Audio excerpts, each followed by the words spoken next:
Hi. In today's session, we are going to talk about flip classroom.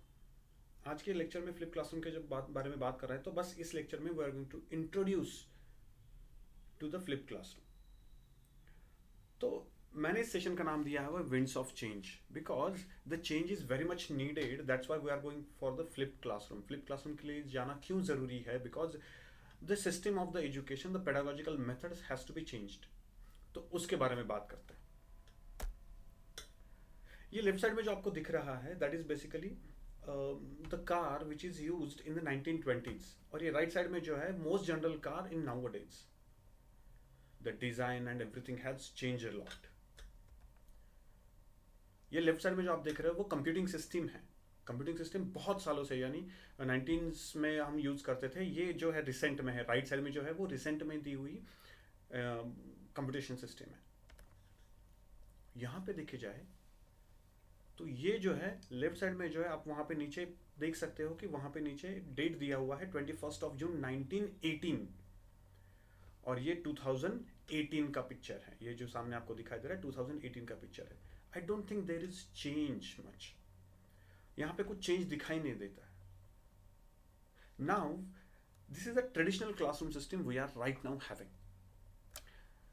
In the traditional conventional classroom क्या होता है कि सामने बैठ के, सामने यहाँ पे आप देख सकते हो कि सामने जो I just take a laser pointer. यहाँ पे सामने ये ब्लैक बोर्ड है. ब्लैक बोर्ड के सामने यहाँ पे खड़े होकर टीचर टीचिंग करता है और यहाँ पे नीचे जो बच्चे बैठे हुए हैं बच्चे उसको लर्न करने की कोशिश करते हैं. और ये कन्वेंशनल क्लासरूम टीचिंग होती है. कन्वेंशनल क्लासरूम टीचिंग में होता ये है कि द स्टैंडर्ड प्रोसीजर इज पहले हम क्लासरूम में टीचिंग करते हैं, उसके बाद क्लासरूम में प्रैक्टिस लेते हैं, उसके बाद हम होमवर्क देते हैं. The homework is done by the students only ऐसा हम एक्सपेक्ट करते हैं. वापस आने के बाद we try to evaluate that homework and उसके बाद कंबाइन इवेल्युएशन होता है जिसे हम एग्जाम्स या फिर टेस्ट कहते हैं. This is the standard procedure followed.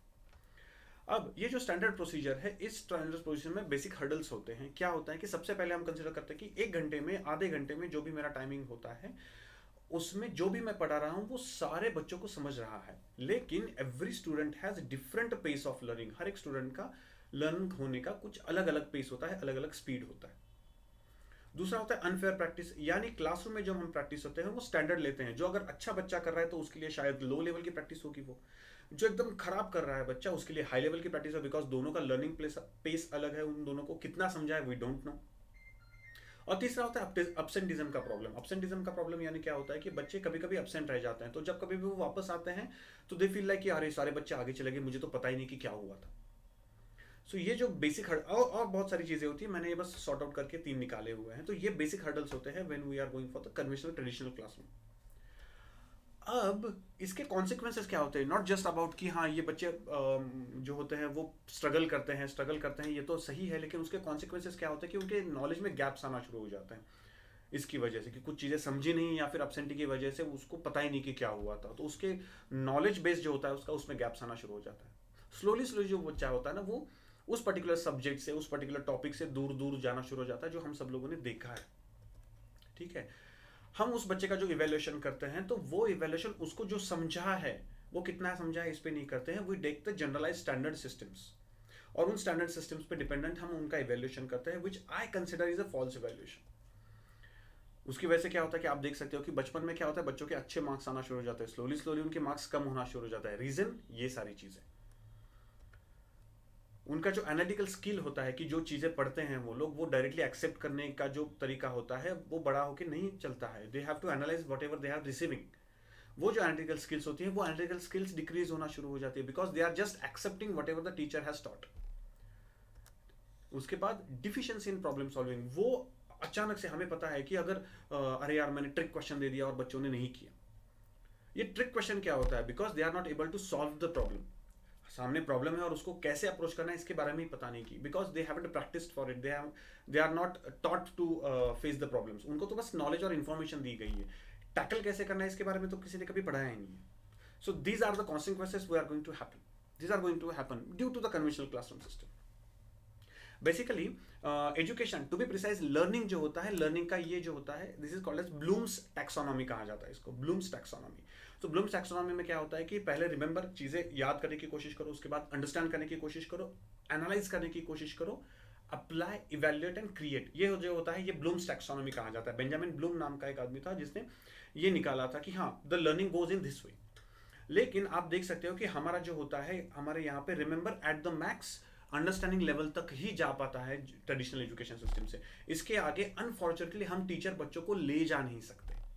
इसका मतलब ये नहीं कि हम लेना नहीं चाहते, बेसिकली हम उसको ले जा नहीं सकते हैं because of the time constraint and the conventional classroom system. That's why we need to change. ये रीजन है कि हमें चेंज होना पड़ेगा। One more bad news we have, which is largest, and that is due to the explosion in the enhancement of technology, the monopoly of the teachers of having information has come to end. पहले कैसे होता था कि हाँ mathematics पढ़ना है तो एक पर्टिकुलर टीचर के पास जाओ, उसके पास मैथमेटिक्स का बहुत सारा नॉलेज है, उनके पास जाओ, you will get that knowledge, ठीक है ना, you will get that information regarding the mathematics के बारे में इन्फॉर्मेशन उनके पास ज़्यादा है, सोशल साइंसेस के बारे में उनके पास ज़्यादा है। सो ये टीचर डिपेंडेंट होता था कि इन्फॉर्मेशन उनके ही पास है। लेकिन ड्यू टू द इंटरनेट ये इतना ह्यूज एक्सप्लोजन हुआ है कि अब इन्फॉर्मेशन के लिए बच्चे टीचर्स पे डिपेंडेंट नहीं है। In my view this is not a bad news, this is a very good news. यानी अब क्लासरूम में सिर्फ इंफॉर्मेशन देने का काम हमारा नहीं है, which is a quite monotonous and a boring काम होता है कि बस इंफॉर्मेशन देते जाओ, नहीं। So now we are moving towards the flip classroom using technology. We are changing our role, हम अपना रोल चेंज कर रहे हैं। Now we are not the sage on the stage who is giving the preaching everything, now we are going to be the guide on the side, कि हम side में खड़े रह के बच्चों से हम बात करना शुरू कर देंगे। ट्रेडिशनल क्लासरूम में क्या होता है, ट्रेडिशनल मेथड में क्या होता है, ट्रेडिशनल मेथड में लेक्चर्स जो होते हैं वो हम स्कूल में देते हैं और घर पे जाके उनको होमवर्क करना एक्सपेक्टेड होता है। फ्लिप क्लासरूम में हम एग्जैक्टली यही चीज चेंज करते हैं, हम लेक्चर्स घर पे देते हैं in the form of videos and the different material, and homework school में करते हैं। That means they are going to study, they are going to analyze, they are going to practice, they are going to do mistakes in front of a teacher under the guidance of the teacher, so that कि बच्चे जो होंगे बच्चे will grow faster. This method is called as flip classroom. ये जो है ये method है फ्लिप क्लासरूम, कि आप घर पे लेक्चरिंग करो in the form of videos and all pre recorded, and classroom में आके आप होमवर्क करो। The flip classroom is like student घर पे जाके वीडियो देखते हैं, सबसे पहले घर पे जाके वीडियोस देखते हैं, and come to the class with a prior information of the topic which they are going to learn on that day. Class में आते ही टीचर क्या करता है, क्लास में आते ही टीचर उस पर्टिकुलर टॉपिक को जो भी वो उस दिन पढ़ाने वाला है उसको इंट्रोड्यूस करता है, सिर्फ इंट्रोड्यूस करता है, because students have already watched the videos at home. उसके बाद टीचर डिस्ट्रीब्यूट करता है वर्कशीट्स या फिर कुछ टास्क होते हैं, इंडिविजुअल करता है, अगर लेवल ज़्यादा की वर्कशीट हो तो ग्रुप्स में डिस्ट्रीब्यूट करता है कि ये आपका ग्रुप सॉल्व करो इसको, and then evaluate and upgradation of the individual staffs. यानी अब क्या होगा कि classroom will be similar like this, ऐसे टाइप का क्लासरूम होगा कि now student is all the students are not looking at the board कि वहाँ पे कोई तो एक टीचर आएगा और वो मुझे सारी चीज़ें पढ़ाएगा। अब उससे अच्छा होता है कि सारे ग्रुप्स में बैठे हैं या फिर इंडिविजुअली बैठे हुए हैं, and they are learning the things, and teacher is moving around the class, वो पूरे के पूरे क्लास में घूम रहा है। हर एक बच्चे को एक्सेसिबल है टीचर कि हाँ ये मुझे नहीं आ रहा है सर, मुझे ये पढ़ाइए, सर मुझे ये आ रहा है, आई डोंट नीड यू, ठीक है। So each and every student every day उस टीचर से इंटरैक्ट कर सकता है for that particular topic, and this is the basically flip classroom system. ये जो होती है ये फ्लिप क्लासरूम सिस्टम होती है।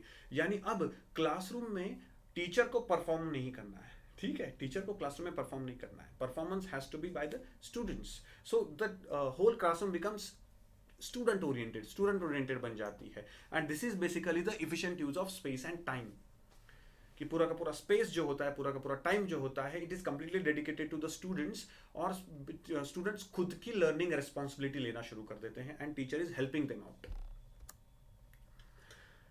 बहुत बार ऐसे होता है कि फ्लिप क्लासरूम में मिसकंसेप्शंस आना शुरू हो जाते हैं, मैं उनको क्लियर आउट कर देता हूं। Flip classroom is not just watching the videos at home,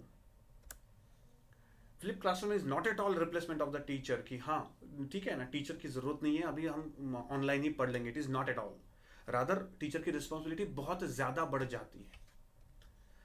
it is restricted two videos only, नहीं, नेसेसरी नहीं है। आप उनको पीडीएफ दे दो, आप उनको पॉडकास्ट दे दो, पॉडकास्ट मीन्स ऑडियो में दे दो, उनका लिसनिंग स्किल बढ़ाने के लिए, उनकी इमेजिनेशन बढ़ाने के लिए, या गिव देम द ऑडियोज दे सकते हो आप, पीडीएफ प्रोवाइड कर सकते हो, पॉडकास्ट तैयार कर सकते हो, दो टीचर बैठ के कन्वर्सेशन कर रहे हैं और कन्वर्सेशन उनको रिकॉर्ड करके भेज सकते हो, वीडियोस तो है ही अपने पास, वो भी कर सकते हैं।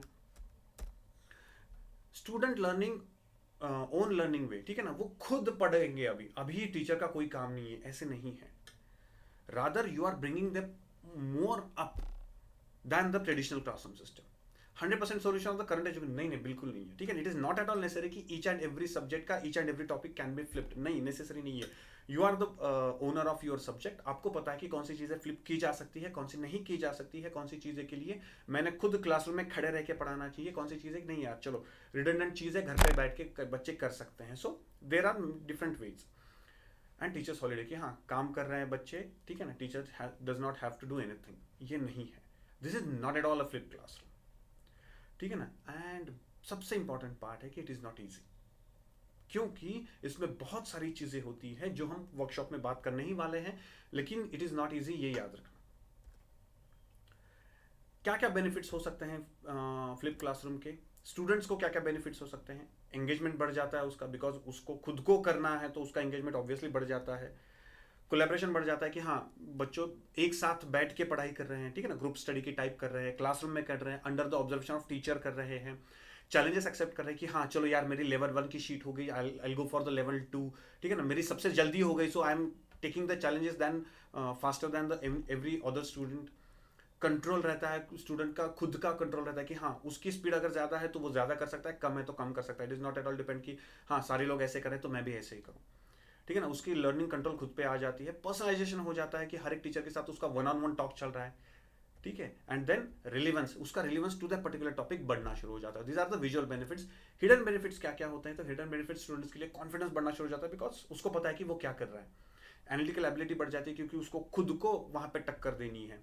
प्रॉब्लम सॉल्विंग एबिलिटी बढ़ जाती है क्योंकि एवरीडे उसको खुद को करना है, इसलिए उसको खुद की एबिलिटी, प्रॉब्लम सॉल्विंग एबिलिटी बढ़ाना शुरू करना पड़ता है। कम्युनिकेशन बढ़ता है कि he will start asking question to the peer, यानी दोस्तों से बात करना शुरू कर देता है, टीचर से बात करना शुरू होता है, कम्युनिकेशन बढ़ना शुरू हो जाता है, ठीक है ना। कभी कभी ग्रुप में अगर बच्चे बात कर रहे हैं तो एक जो होता है वो पूरे के पूरे ग्रुप को लीड कर रहा होता है, ठीक है ना, ड्राइव कर रहा होता है, तो उनकी लीडरशिप क्वालिटीज भी बाहर आना शुरू हो जाती है। बेसिकली सेल्फ लर्निंग एबिलिटी उनकी बहुत ह्यूज अमाउंट में बढ़ना शुरू हो जाती है। टीचर के लिए क्या बेनिफिट्स होते हैं? सबसे पहले अटेंशन, हर एक बच्चे पे एक अलग अलग अलग अटेंशन देना शुरू हो जाता है उनका, ठीक है ना। कोई भी चाइल्ड पीछे नहीं रहता है, बिकॉज टीचर को पता है कि कौन सा चाइल्ड कहाँ पे है और वो कैसे जा रहा है, ठीक है ना। वर्क कल्चर इंप्रूव होना शुरू हो जाता है, मजा आना शुरू हो जाता है बेसिकली टीचर को कि हाँ everyday he doesn't have to perform, ठीक है ना। उनको परफॉर्म नहीं करना है कि स्टेज पे खड़े रह के उसको पूरा का पूरा 1 घंटा 1.5 घंटा 2 घंटे काम करना है, ठीक है ना। वर्क कल्चर इंप्रूव होना शुरू हो जाता है, मोनोटोनी रिड्यूस होना शुरू हो जाता है, बोर होना शुरू हो जाता है। एवरी ईयर टू ईयर आप एक ही चीज़ पढ़ा रहे हो, एक ही स्टाइल से पढ़ा रहे हो, वहीं पे खड़े रह के पढ़ा रहे हो, नहीं होता है, ठीक है ना। टीचर स्टूडेंट रिलेशनशिप बढ़ना शुरू हो जाता है, because every day you are talking to that particular student, every lecture में आप उनके साथ बात कर रहे हैं। एंड क्रिएटिविटी, आप नेसेसरी की शीट्स दो, आप उनको प्रोजेक्ट दे सकते हो, आप अलग अलग चीज़ें कर सकते हो, you will come to know slowly, लेकिन बहुत सारी चीज़ें की जा सकती है। It's a win win situation for the students and teachers, दोनों के लिए विन विन सिचुएशन है। एकदम ब्रीफली बताया जाए तो घर पे क्या होता है कि आप वीडियो देते हो, ऑडियो देते हो, पीडीएफ देते हो, कुछ अच्छी अच्छी वेबसाइट्स होती है जिन पे सिमुलेशंस वगैरह होते हैं, साइंस टीचर्स के लिए बहुत ज़्यादा इंपॉर्टेंट होता है, वो भी दिए जा सकते हैं। इंट्रोडक्टरी वर्कशीट दी जा सकती है, ये सारी चीज़ें बच्चों ने घर पे करनी है। क्लासरूम में आने के बाद पहले इंट्रोड्यूस करो कंटेंट को, ठीक है, उसके बाद प्रैक्टिस, गाइडेड प्रैक्टिस शुरू कर दो, ग्रुप वर्क देना शुरू कर दो, इंडिपेंडेंट वर्क देना शुरू कर दो, एंड वो खत्म होने के बाद when they are going home थोड़ा सा एक्सटेंशन एक्टिविटी दे दो, so that they will again at home they will bring themselves up, थोड़ा सा अप कर देंगे वो, ठीक है। So basically the effect and success of the classroom ends where the students stop responding, ठीक है ना। आपका इफेक्ट जो होता है वो तब कम हो जाता है कि स्टूडेंट कब रिस्पॉन्ड करना बंद कर देते हैं, और वो टीचर के डायनामिक्स पे डिपेंड होता है कि स्टूडेंट्स जो होते हैं वो आपकी चीज़ों को रिस्पॉन्ड करें। कुछ चीज़ें इंपॉर्टेंट होती है जो आपको पता होनी चाहिए कि फ्लिप क्लासरूम में at home learning does not mean lack of teaching, यानी आपको कम पढ़ाना है ऐसे नहीं होता है। रादर आपको जो होता है ना, आपको क्लासरूम में आप अगर knowledge in the form of दूध दे रहे हो तो आपको घर पे इन द फॉर्म ऑफ घी देना पड़ता है, यानी एकदम प्रिसाइज मटेरियल देना पड़ता है आपको, ठीक है ना, वीडियो के लिए. So you have to learn a lot about that creation of the videos. उसके बाद educator must be dynamic and able to differentiate the class time. आपको रिडंडेंसी नहीं चाहिए क्लासरूम में, यानी घर पे जो भी उनको वीडियो दिया है वही आप क्लासरूम में आके पढ़ा रहे हो, तो there is no point in that, आप वेस्ट कर रहे हो टाइम. ठीक है. तीसरा होता है same approach may not work for all the students. सारे बच्चों के लिए सेम अप्रोच वर्क नहीं होता है, लेकिन ये स्लोली स्लोली पता चलता है जब आप वन ऑन वन बच्चों के साथ बात करना शुरू कर देते हैं. It is very much important. So basically key features क्या होते हैं फ्लिप क्लासरूम के? It is student standard, utilization of the qualified staff, ठीक है ना, उनका क्वालिफाइड स्टाफ का टाइम बहुत अच्छे तरीके से यूटिलाइज होता है, फ्लेक्सिबल होती है, जिस भी चीज़ को आप फ्लिप कर सकते हो, जिसको नहीं लगता है आपको नहीं करना है तो इट्स कंप्लीटली फाइन. नेसेसरी नहीं कि पूरा का पूरा कोर्स आपको फ्लिप करना है. उसके बाद फोकस्ड होता है कि प्रिसाइज क्या करना है, लर्निंग आउटकम को बाजू में रख के I give you the small learning plan of the, ठीक है ना, lesson plan of particular flip classroom workshop में मैं आपको शेयर करूंगा. लेकिन वो बहुत ज़्यादा फोकस्ड होता है एंड अकाउंटेबल. आप अकाउंट कर सकते हो कि किस बच्चे ने क्या किया, कैसे किया जा रहा है, वो बच्चा कहाँ पे था, अब कहाँ पे आ गया. So you can keep everything accountable.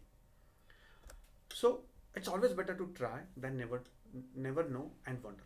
So this is a brief idea of the flip classroom. Flip classroom की ये ब्रीफ आइडिया है. Just have a look at this video. आपको मल्टीपल टाइम्स देखना है तो मल्टीपल टाइम देख सकते हो. नेक्स्ट लेक्चर जो होगा हमारा, वर्कशॉप जो होगा, वहाँ पे मैं आपको इस पर क्वेश्चंस पूछने वाला हूँ. सो ये जो अगर इसमें से कुछ चीज़ें समझ में नहीं आ रही तो list them down and will have a talk in the workshop. Thank you very much.